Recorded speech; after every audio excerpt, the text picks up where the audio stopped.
السلام عليكم ورحمة الله وبركاته. أهلا بيكم كل متابعيني، يا رب تكونوا كلكم بألف خير. ما تنسوش تسموا بالله وتصلوا على الرسول في التعليقات. اللهم صل وسلم وبارك عليك يا حبيبي يا رسول الله. دلوقتي معايا أحلى وأجمل صينية بطاطس.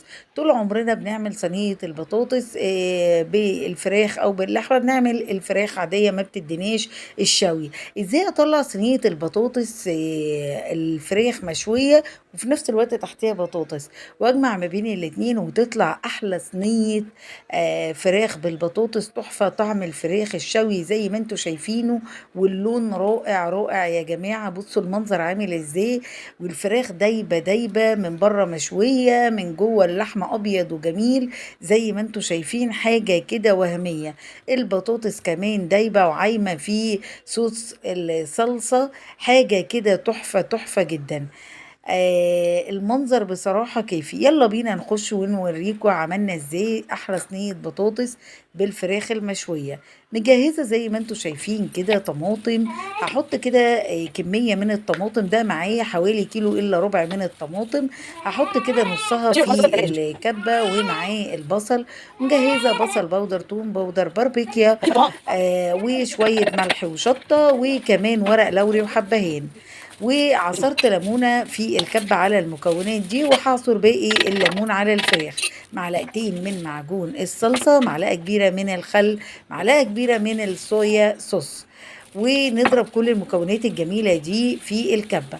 بعصر كده الليمون بعد ما نضفت الفراخ بتاعتي وخليتها زي الفل. ضفت عليهم كمان على التتبيلة التحفة ديت معلقة من العسل الأبيض.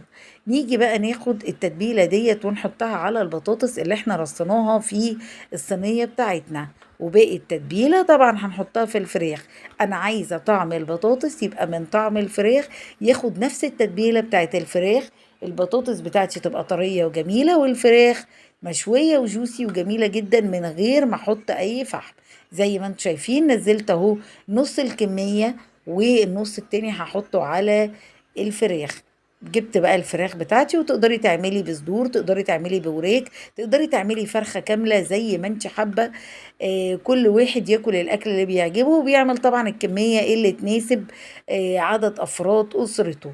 زي ما انتوا شايفين رصيت الصينية كويس جدا، وهبتدي انزل عليها بالنص التاني من التتبيلة زي ما انا قلت لكم.